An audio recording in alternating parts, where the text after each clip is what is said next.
The second generation Mazda CX-5 takes all the things we liked about the original version and finesses them into a smarter, more accomplished and ultimately more appealing package. This model's slightly more spacious and sophisticated than other, cheaper rivals in the mid-sized 5-seat SUV segment, but its trump card remains an involving driving experience that's anything but SUV-like.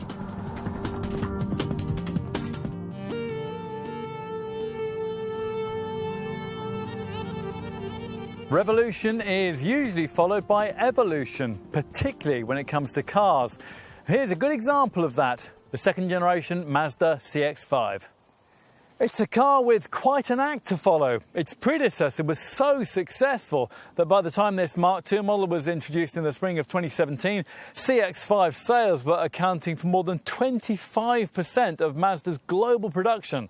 That original design, launched back in 2012, was a latecomer into the market for Qashqai class family-sized crossover SUVs, and therefore it needed to make an impact. It did, being the first of the brand's cars to feature Kodo Soul of Motion design language and Sky Active drivetrain and chassis tech, the two things that have defined every modern Mazda launch since and which have rejuvenated the company's fortunes.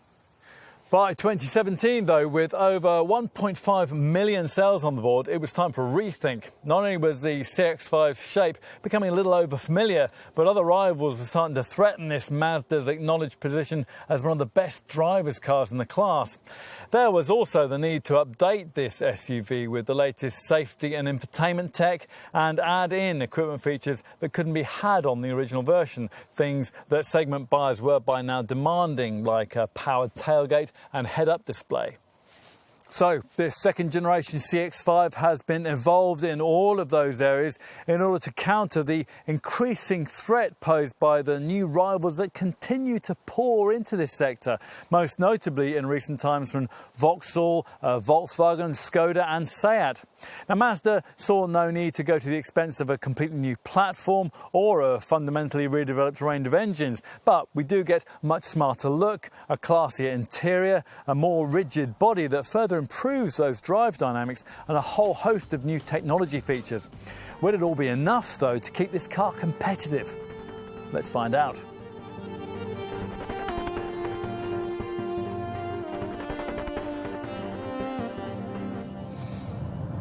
Mazda has a long tradition of doing things its own way. From lightweight sports cars to rotary engines, it's not afraid to be different. But just how different can you be with a mid-sized family SUV?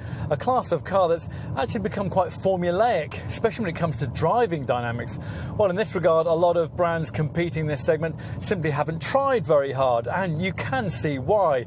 Adding weight and height to a family hatchback platform is, after all, usually a surefire recipe for poorer handling. What can you do other than dull everything down, emphasise comfortable refinement and expect buyers to be satisfied? Well, that's the perspective of most of the volume brands anyway, but it isn't Mazda's. Back in 2012, the Japanese brand introduced what it called Sky Active technology, a program aimed at increasing the efficiency of every element of vehicle design, primarily through lightweight. Sky Active, we were told, would not only make future Mazda models cheaper to run, but it will also make them more responsive and more involving to drive. Now, with that in mind, you might have expected such an initiative to have been launched with a sports car, perhaps the Hiroshima maker's classic MX-5 Roadster. Instead, the approach debuted with what was, in company terms, a much more significant model, the original version of this CX-5 SUV. This, most people expected, would be just another Japanese family crossover. As it turned out, though, it really was something quite different, a contender that was considerably less weighty than some of its rivals, and one that quickly established itself as arguably the best car in the segment to drive. It was a product of lightweight Sky Active thinking and Mazda's celebrated Jimba Itai car and driver as one philosophy. You wouldn't expect this second generation CX-5 model to deviate much from such a successful approach, nor has it. This time around, as before, Mazda talks of this SUV carrying over some of the DNA of that MX-5 sports car. And there is certainly something of that in the sharp steering and the snickety slick shifting 6-speed manual gearbox. Much else is carried over from before too. Few changes having been made to either this crossover's basic platform or to its engine lineup, which does remain fairly limited with a single normally aspirated 2-litre petrol unit and a 2.2-litre turbo diesel that's available in a couple of states of tune. That's not to say that improvements haven't been made. Conscious that some rivals, notably Seat's Attica, have recently set fresh class standards in terms of drive dynamics, Mazda has moved to make this model an even more capable contender when the going gets twisty. This Mark II CX-5's so-called Skyactiv body is 15% more rigid than before, plus the car benefits from a piece of technology that this brand is very proud of, GVC or G-vectoring control. Now this is essentially a more sophisticated take on the kind of torque vectoring system that some other rivals use to reduce wheel spin when you're powering through corners at speed. With GVC, clever electronics sense your steering and throttle positioning as you power into the corner and momentarily reduce the amount of torque being delivered to the front wheels as you turn in. Now that transfers weight to the front axle, which increases front tyre grip and then enables the front wheels to turn in more precisely. Does it work? Well, in a word, yes. In most family cars, and particularly in most family SUVs, there's a momentary delay between steering input and body response, something the improvements I've just described have sought to reduce. This Mazda simply doesn't have that to the same extent that most of its rivals do. And this, in combination with well-controlled body roll and fluid, accurate steering, means that you feel just far more confident pushing on at the wheel of this car. We're really not sure that any other SUV in this class can quite match this feeling of lithe agility. The two products that do get closest to it, Seat's likeable Attica feels like the cheaper, less luxurious car it is, and Ford's Kuga struggles with the prodigious weight of an old tech chassis that sees the volume diesel version weigh in at around 170 kilos heavier than its CX-5 counterpart. Which is all well and good, but many customers in this class simply don't care about how capable their cars are through the corners. So there really isn't much point in creating a crossover of this kind that can't match an eager feel like that with strong standards of ride and refinement. Hence the considerable efforts also made in these two areas with this second generation version of this car. Responsive drive dynamics often come with the drawback of a rather over-firm ride, and to try and control that, Mazda has re-specified and also retuned the dampers. As a result, the ride, although it is still on the firm side of comfortable, is acceptably pliant over the worst undulations and urban potholes. A less dynamically capable rival like Volkswagen's Tiguan would certainly feel more softly sprung, and it would be a little quieter too, although Mazda has undeniably tried hard in this regard, implementing structural and aerodynamic improvements that it says have reduced road noise by an average of 1.3 decibels at 62 miles an hour. Refinement efforts have been directed towards the engines too, or at least the diesel engine anyway. One of the few significant changes beneath the bonnet has been the addition of what the Japanese brand calls a natural sound smoother to the 2.2-litre Skyactiv D unit. Now this absorbs some of the forces inside the engine as the pistons fire up and down, so you don't get as much of that telltale diesel clatter. Otherwise, this power plant is pretty much as it was before, developing 150 PS and 380 Nm of pulling power in its volume guys, and that's enough to see 62 mph attainable from rest in 9.4 seconds en route to 127 mph, or 9.6 seconds and 124 mph if you saddle your CX-5 with the extra weight of the optional all-wheel drive system. In its pokier 175 PS state of tune, which is what we're trying here, this diesel engine has to be mated to all-wheel drive, and it really doesn't push this CX-5 along very much quicker at all. The performance stats are 8.8 seconds and 126 miles an hour. This top power plant does, though, deliver an extra 40 newton meters of pulling power, which might make it a better bet if you're a tower. The brake towing limit of all CX-5 diesel models is the same, 2,000 kilos for the manual model or 2,100 kilos if you choose the optional automatic transmission. You certainly won't be a potential tower if you choose the only petrol unit in the range, a 2-litre 165 PS unit. It carries Skyactiv G badging, which is supposed to suggest high technology, but in actual fact it's one of the few modern 2-litre engines of any kind that doesn't feature a turbocharger. As a result, low down and mid-range pulling power really suffers. You get exactly half the level of torque that's on offer in this top diesel, which means the necessity to really rev the engine hard to keep up with the traffic flow. On top of that, there's no auto gearbox or all-wheel drive option with green pump fueled CX-5 motoring either. In short, it's very easy to see why most customers for this car end up choosing a diesel. Should their preference be for a 4x4 diesel variant, the kind of CX-5 that we're trying here? Well, you might see why that might be tempting, given that Mazda's intelligent all-wheel drive system is a pretty sophisticated one. Now, like other similar setups in this class, it works with on-demand functionality, but while rival 4x4 packages wait for the wheels to actually lose grip before the all-wheel drive cuts in, the technology here actually anticipates a potential loss of grip using 27 sensors around the car that monitor road conditions and driver intentions. Once the need for extra traction presents itself, up to 50% of the torque can be directed towards the rear wheels.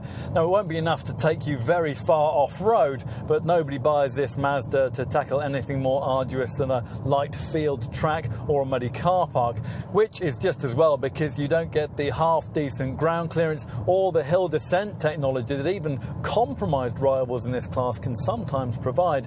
You do, though, get a useful degree of extra tarmac traction with an all-wheel drive CX-5 model, which is all most potential buyers will want.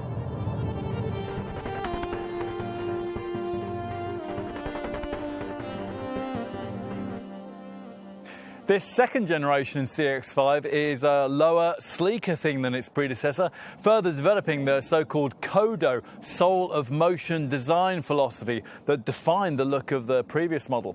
This time around, apparently, the styling theme was refined toughness, but the overriding object here seems to have been to bring the looks of this car into line with the more purposeful shaping of its smaller SUV stablemate, the CX-3. Now, that's been done at the same time as maintaining the size differential between those two crossovers. This bigger model measures in at just over 4.5 metres long, and that's 10 millimetres lengthier than before. Time to get up close and personal, starting here at the front, where the grille is more prominent than before, thanks to a smarter three-sided pyramid design featuring mesh that curves gently inwards towards the central Mazda badge.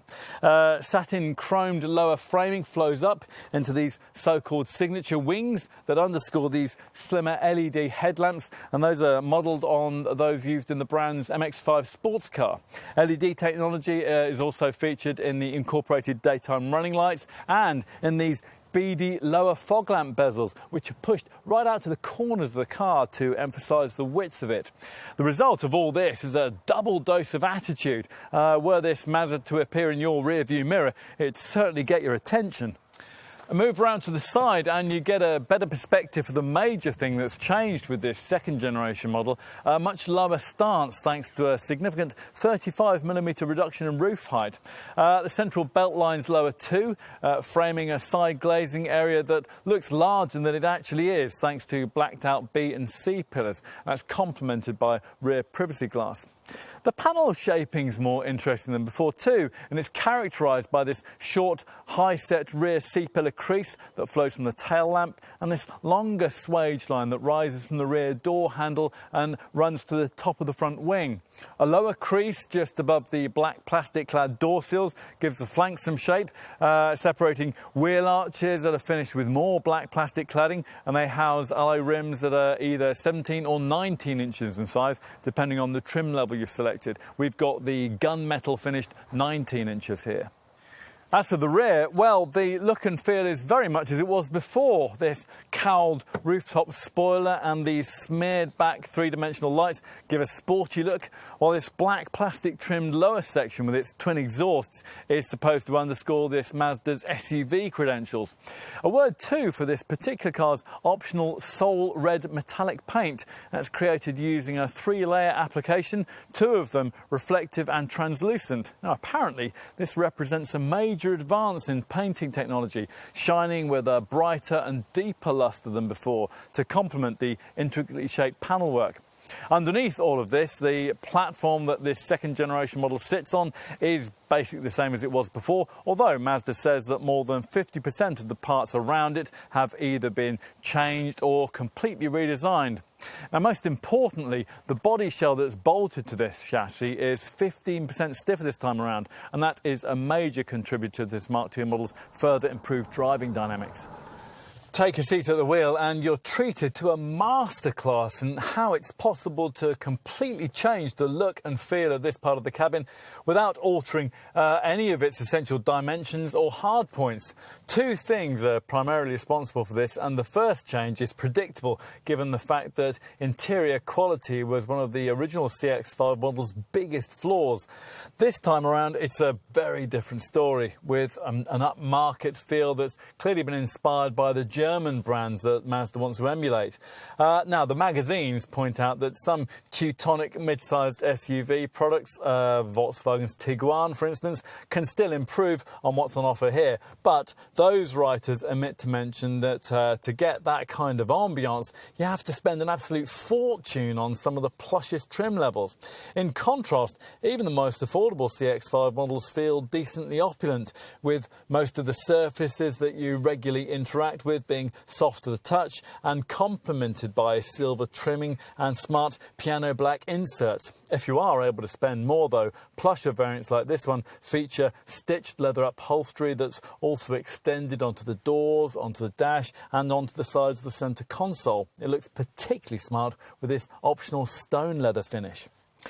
The other key change relates to this, the Centre Dash MZD Connect colour touchscreen that drivers familiar with other recent Mazda models will be well used to, but which is new to the CX-5. With a previous generation design, the infotainment monitor was a pokily shaped thing and it was buried into the centre of the dash. This display gains new eye-line freestanding dash top positioning. It grows in size to 7 inches and it grows in capability too.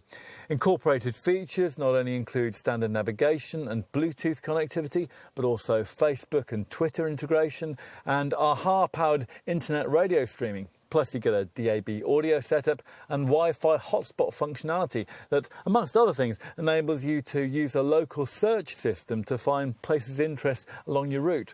You can even set the system up to read out and respond to text messages. Now, what is missing is Apple CarPlay and Android Auto connectivity. Still, on the plus side, the menus are smart and easily navigable, and you get a BMW iDrive style rotary controller for the display down here by the gear stick. So you're not stuck with having to stab away at the touchscreen, smothering it with sticky fingerprints, as is the case with some rivals. Of course, there is more to the cabin changes than merely a bit of extra tinsel and some additional media tech. A host of little details also play their part in making this a much nicer place to be than it was before. The manual gear lever is positioned 40mm higher, so that falls to hand more easily. The redesigned front seats come complete with variable lumbar adjustment. They offer much better core body support and they reduce fatigue on longer trips. And a change of background lighting from orange to white adds a touch more class. There's also this smarter steering wheel with a sporty look that really goes with the whole MX-5 vibe. Through it you view 3 deeply shrouded circular instrument segments. The right-hand one contains a trip computer screen. Now, on this plusher model, you also get a range of satisfyingly sophisticated design touches, like this clear and informative head-up active driving display and the way that the upgraded Bose audio system's tweeters are neatly incorporated into the A-pillars. Talking of the A-pillars, their thinner construction this time around helps front-road visibility, and that's something you particularly notice when you're approaching junctions and roundabouts. Your view sideways and backwards is similarly unimpeded thanks to this large side window area and a decently sized rear screen. As for cabin storage, well, that has also been readdressed, and as a result, the glove box, the door bins and the console box between the seats are all usefully bigger. The glove box is now flock-lined and it's large enough to accommodate a 10-inch tablet, while the console box is fitted out with a 12-volt aux-in and SD card points, plus twin USB ports. Another 12-volt point is situated in this storage tray just in front of the gear lever. Further back between the seats, there's this double cup holder moulded into the console, and you get an overhead compartment for your sunglasses too. Time to take a seat in the rear, which is the point where, if you have a family, you might notice that not all mid-sized SUVs are the same. Some of them have the potential now for 7 seats, of course, but potentially pricier models with that kind of capability, not our focus here. What we will take a moment to point out, though, is that this Mazda is significantly longer than any other contender in the 5-seat mid-sized crossover class. It's 4.55 metre length. It's far closer to that of a conventional compact SUV like Honda's CR-V or Toyota's RAV4 than it is to more crossover-like hatchback with a backpack-style contenders like Nissan's Qashqai and Seat Ateca. Those last two models are both around 180mm shorter in terms of overall length. Now, you won't really appreciate the difference that makes when you're in the front, but it is more evident here in the back. Yes, you might rightly observe that a CR-V or a RAV4 would give you slightly more room all round, but otherwise, by class standards, it really is hard to complain. Now, whereas in a rival Qashqai or an Ateca, or even a slightly bigger competitor like Ford's Kuga, a couple of adults might struggle a little for comfort on a longer trip. Here, you feel like you're in an environment that hasn't solely been designed around the needs of children. I mean, you can stretch out a little with proper space for your head, for your legs and for your shoulders on this more supportive rear bench.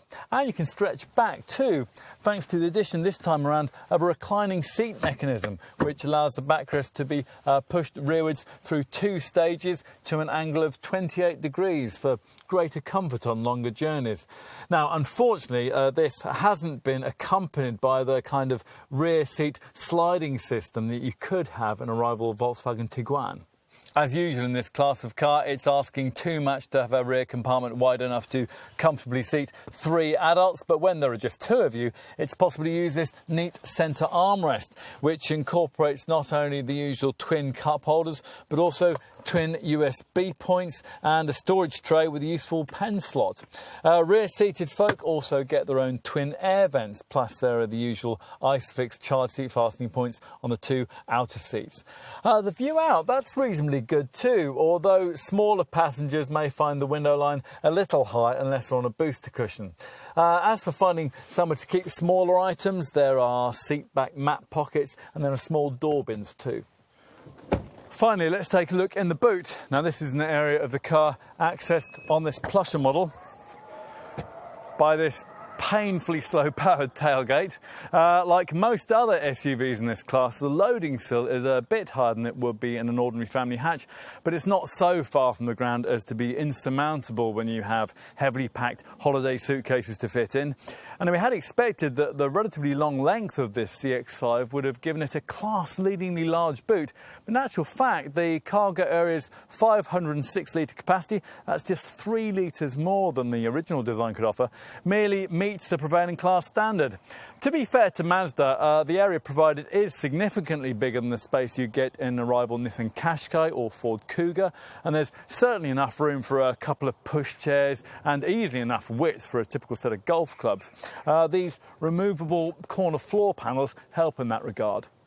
Now, where Mazda has missed a trick is in failing to provide buyers with an adjustable height boot floor. This one can be pulled up to reveal, well, Not a lot of extra underfloor space in this top sport nav variant. Now, the room that would normally be freed up by the brand's questionable decision to deny buyers a standard space-saver spare wheel is here occupied by the subwoofer for the upgraded Bose audio system, which means that on this plush variant you can't even have a spare wheel if you pay extra for one. Now, given that being stuck with a tyre repair kit is never a happy state of affairs in any sort of SUV, we'd recommend that Mazda consider offering buyers the option of run-flat tyres. Away from that, there's not much to take issue over. A useful 12-volt socket is built into the cargo area sidewall, and the rear seatback has a 40-20-40 split, so that if you have longer items like skis to carry, you can push them into the passenger compartment without disturbing a couple of rear-seated occupants. If you do want to push the backrest fully forward, there are sidewall-mounted levers for that purpose. If you tug on those, as much as 1,620 litres of reasonably flat carriage capacity can be freed up.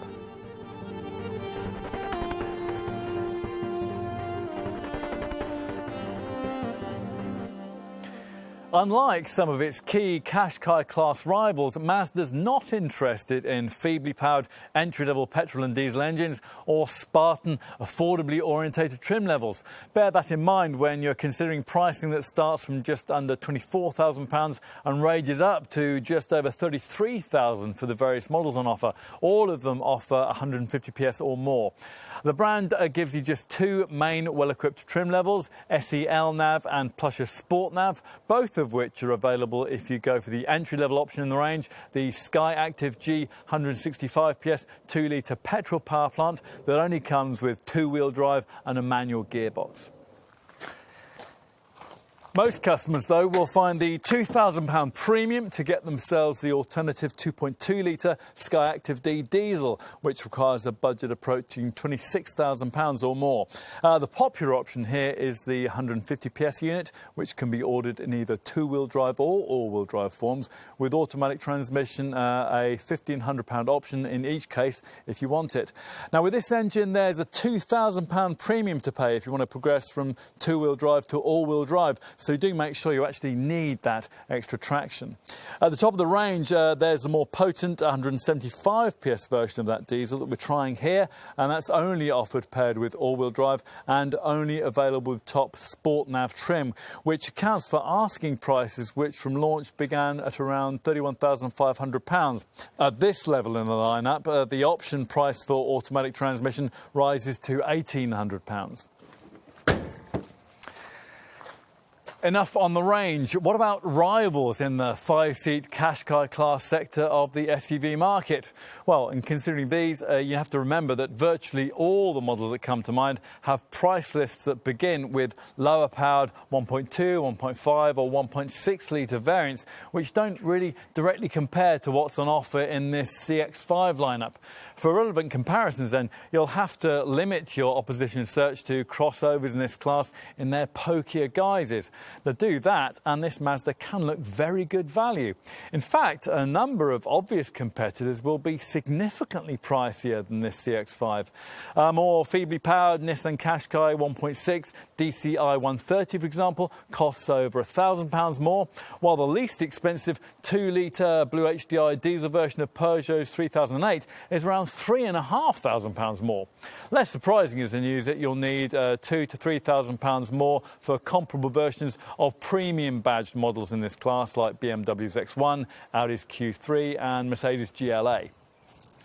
So, what is comparably priced then? Well, you're going to need the same kind of budget that Mazda's asking here if you want an equivalent 2-litre diesel version of a rival like Ford's Kuga, Volkswagen's Tiguan, Hyundai's Tucson, Honda's CR-V and Mini's Countryman, also Toyota's RAV4. And don't expect to save much in choosing competitors like, say, Subaru's XV or Mitsubishi's Eclipse Cross, or indeed a 2-litre diesel version of Vauxhall's Grandland X or Skoda's Karoq. As for other popular segment alternatives, well, you might save £1,000 or so if you choose a comparable Renault Kadjar 1.6-litre DCI 130, Kia Sportage 2-litre CRDI, or a 2-litre TDI Seat Attica. Otherwise, there's only the really cheap MG GS, but there you really get what you don't pay for. Of course, with all these comments, we've assumed that you really do want a car in this class with more than 150 PS, and you really do want a spacious family hatchback-based crossover SUV rather than a smaller super mini-based, more compact one. Now, if neither of those things are true, then there are obviously lots of cheaper choices you could make.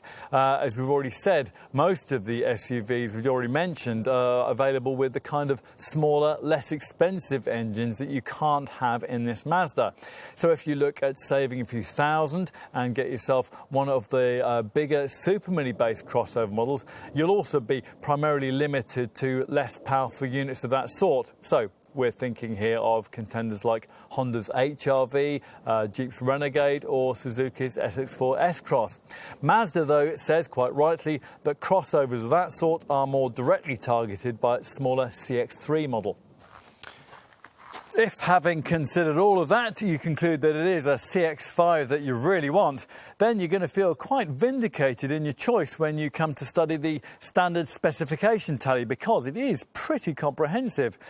Even base SEL nav trim comes with 17-inch alloy wheels, LED headlights that include LED daytime running lamps and fog lights, auto headlamps and wipers, and heated power folding mirrors, plus rear privacy glass, front and rear parking sensors, and the brand's sophisticated GVC, G-vectoring control system for extra traction through the turns. Inside, the primary feature is a standard 7-inch centre dash MZD Connect colour touchscreen, and that incorporates satellite navigation, integrated Bluetooth, 6-speaker DAB audio system, and app integration for internet radio, Facebook and Twitter. Plus, you get the usual USB and iPod ports. Other interior features include dual-zone climate control, leather for the gear knob and the multifunction steering wheel, an auto-dimming rear-view mirror, and a 40-20-40 split backrest for the reclinable rear seats. If you want more, then you'll want the plusher Sport Nav trim level that we have here. That adds to that tallow with 19-inch gunmetal alloy wheels, keyless entry and a powered tailgate. Inside, in a Sport Nav variant, you'll find full leather upholstery, heat for the steering wheel and the electrically powered front seats, a head-up display, a 10-speaker premium Bose sound system, a reversing camera and a wiper de-icer system to help clear the windscreen faster in cold weather. The 175 PS diesel model gets a powered sunroof too. So, on to options. If you don't want your CX-5 to be finished in Arctic white, you'll have to stump up for one of the extra cost paint shades, which come with either metallic, mica or pearlescent finishes, the nicest of which, in our opinion, is this car's Soul Red Crystal hue. Go for a Sport Nav variant and you'll be offered the opportunity to pay extra for adaptive Mazda radar cruise control that will automatically vary your speed for you on the highway. You might also like to upgrade the sat nav with a premium connected services package that brings live traffic updates, weather information and where to find the lowest cost fuel.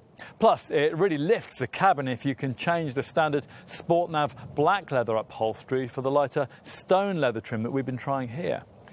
As for other options, well, you can give your CX-5 a sportier look by adding items like front and rear undergarnish strips, black or silver mirror caps and silver skirts for the front spoiler and the side air dam. Plus, buyers of SEL nav variants get to specify a different style of 17-inch alloy wheel if they wish. You can smarten the interior with an interior LED lighting kit and welcome LED illumination. And practical extras include a spare wheel, mud flaps, a rear bumper step protector and a detachable tow bar, which can be ordered with an attachment for bikes. We would also want to add roof rails to which you can attach crossbars for the transport of things like bikes, skis or a roof box. That's enough about the luxury side of life. What about standard safety kit in the CX-5? Well, it's no longer acceptable to launch a car in this class without the inclusion of autonomous braking, hence the standardisation of Mazda's Smart City Brake Support System. As with other such setups, this one scans the road ahead in search of potential collision hazards as you drive at speeds of up to 50 miles an hour, and it has particular emphasis on identifying errant pedestrians. If a person or an object you might be imminently about to hit is detected, you'll be warned. If you don't respond, or well, perhaps you aren't able to, the brakes will automatically be applied to decrease the severity of any resulting accident. Now that's backed up by a secondary collision reduction that keeps the anchors on in the event of an accident to stop the car hitting anything else. In addition, there's traffic sign recognition that pictures road signs as you pass and then displays them for you on the dash. And of course, there are all the usual, more familiar safety features, so things like twin front, side and curtain airbags, ISOFIX child seat mounts on the two outer rear chairs, tyre pressure monitoring, hill start assist, and the usual electronic systems to control traction and stability. Plus, there's also ABS braking, of course, with a brake assist function that'll help in panic braking, and that will be advertised to following motorists by the automatically activating hazard flashes of the emergency stop signalling system. If you want to go further, then you'll need to have specified a top-spec Sport Nav diesel model like this one. If so, you'll be offered an extra cost safety pack that includes 6 additional camera-driven features. Blind spot monitoring works at over 90 miles an hour to stop you from pulling out to overtake if there's a vehicle in your blind spot. Rear cross traffic alert will warn you of oncoming vehicles if you're reversing out of a space.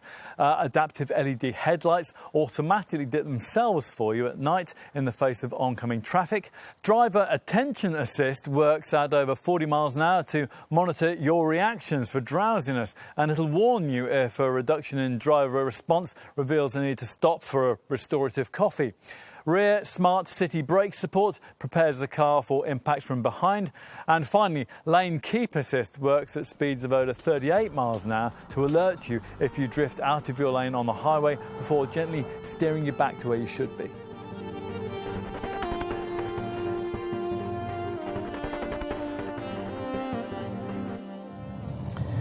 Here is something unusual, a new generation model that actually delivers fuel and CO2 returns inferior to its predecessor. Now you might think that particularly strange in this instance, given all the fuss Mazda makes about SkyActiv technology, which is supposed to be primarily geared towards improving running cost efficiency.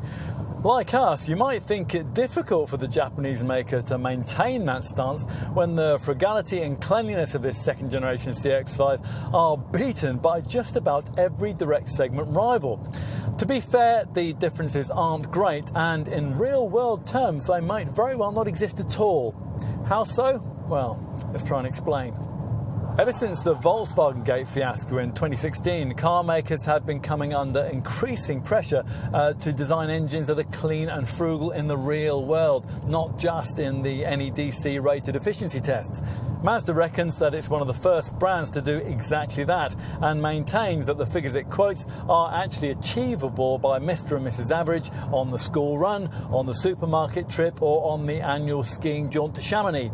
Our subjective experience with this car seems to bear this out. Over 50 mpg in this diesel variant seems readily achievable in touring use. Even bearing all this in mind, though, it is still a little disconcerting to find that the volume 2.2 litre diesel-powered 150 PS SkyActiv D model that back in 2012 we were told by Mazda would manage 61.4 mpg on the combined cycle and 119 grams per kilometre CO2 can in second generation form apparently deliver only 56.5 mpg and 132 grams per kilometre. The brand says that the modest increase in weight necessary to deliver this second generation model's refinement improvements are another contributory factor in this discrepancy. Well, maybe so. It's certainly telling that in diesel form, the figures of this Mazda are hardly any different to those of arguably its closest rival, Volkswagen's Tiguan 2-litre TDI 150 PS model. At the time of the launch of this second generation CX-5, the Wolfsburg brand was one of the only other makers who had realigned their model efficiency stats to real-world levels. Still, we can of course only quote you what the manufacturers quote us, and on that basis, comparably powered rivals apparently do significantly better. Now, if you do accept Mazda's arguments and stick with this CX-5, you will at least be spared significant efficiency penalties for equipping your car with either all-wheel drive or with automatic transmission, or potentially both things. Think in terms of an 8 to 10% deterioration in your fuel and CO2 figures in either case, and you won't be too far wrong.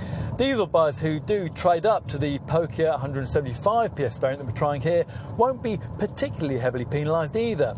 Expect 54.3 mpg on the combined cycle and 142 grams per kilometre of CO2 from a manual 175 PS model like this one, which is pretty much identical to the figures you get from the all-wheel drive version of the lesser 150 PS derivative. What we might be tempted to steer you away from doing is plumping for the 2-litre 165 PS petrol version. Here again, the figures aren't anything to write home about. 47.1 mpg on the combined cycle and 149 grams per kilometre. The difference in this case, though, is that we're not sure that those stats really would be achievable in real-world conditions. The normally aspirated nature of this Skyactiv G engine leaves you often having to thrash it around to keep up with the flow of traffic, and that really does take its toll on economy. To be fair, though, the same could be said of the equally unsophisticated 1.6-litre GDI petrol power plant you'll find fitted to a rival Kia Sportage or Hyundai Tucson, and plenty of people buy those. Mazda's iStop technology is included as part of every CX-5 Skyactiv package, and that's there to switch the engine off when the car's stopped in traffic. A fuel economy monitor segment of the MZD Connect infotainment screen allows you to monitor the iStop system's operation and see how much it's positively affecting your driving range. And the same screen will also tell you how long you've spent idling while stationary during your current journey, although we're not really sure why you'd ever want to know that. More useful are the graphical fuel economy readouts that cover both the trip you're on and your historical efforts when it comes to frugality. Bodywork that is 6% sleeker this time around obviously helps here, and that's aided on the petrol model by an active air shutter in the front grille.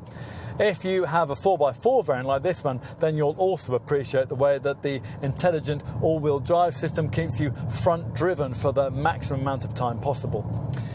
On to the other things you'll need to consider when it comes to running cost returns. Your CX-5 will require a service every 12 months or every 12,500 miles, depending which comes around sooner. You'll be offered an option of a fixed price maintenance plan, which covers all scheduled servicing with parts and labour for 3 years or 37,500 miles. Owners can keep up to date with their car's maintenance schedule via the Instrument Binnacle trip computer screen and the applications section of the MZD Connect Centre Dash monitor.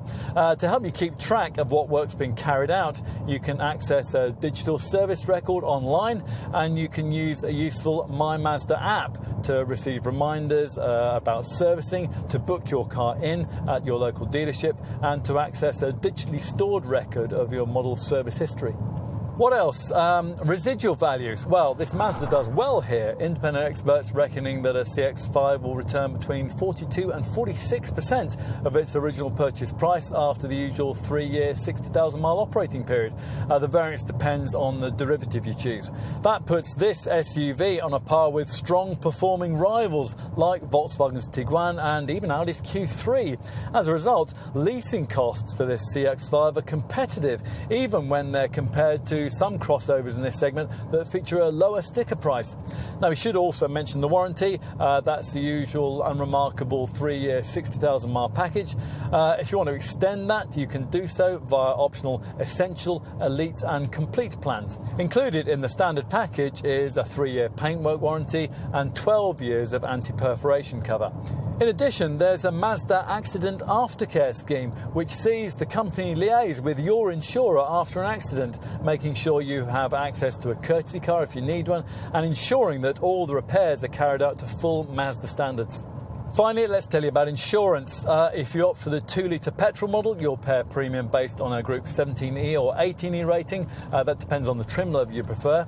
For the 150 PS 2.2-litre turbo diesel variant, you're looking at Group 19E for two-wheel drive or all-wheel drive SEL nav models, or Group 20E for the two all-wheel drive Sport Nav variants.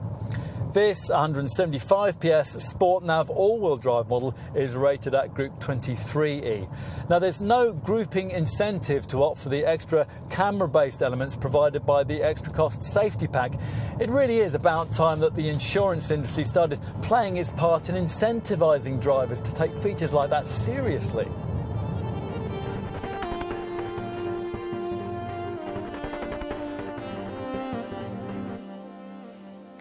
The CX-5 was never one of those cars that jumped out at you on first acquaintance.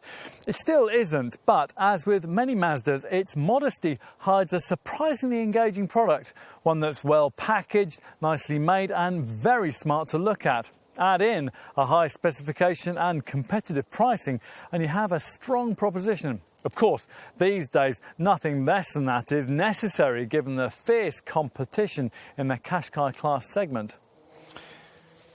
As before, the best thing about this car is the way it drives, and that's something that's even further improved this time around by the stiffer body and the addition of the G-vectoring control system. As a result, if you want to be rewarded at the wheel in an SUV of this sort, the CX-5 is right up there with Seat's Attica as a class leader in this segment. Virtually every other contender in the sector feels dull by comparison. Unfortunately for Mazda, that's not the only attribute that matters for potential buyers. A number of these people will be disappointed that there isn't a wider engine range on offer, and a few of them may, like us, be a little disappointed to find that despite all the trumpeted Skyactiv efficiency technology, fuel and CO2 readings have actually slipped backwards with this Mark II model. Now, primarily that is down to the fact that the Japanese brand has done so little to develop its engine-ware as part of a second-generation model redesign that's needed to incorporate so much extra relatively weighty technology. It's just as well then that the technology in question is definitely worth having, developed with the distinctly Mazda-minded approach that characterises the rest of the car. After a week with it, we decided that although there were probably more sensible choices we could have made if we'd been buying this class, there weren't many more appealing ones. Try a CX-5 for yourself, and we have a hunch that you might end up feeling just the same.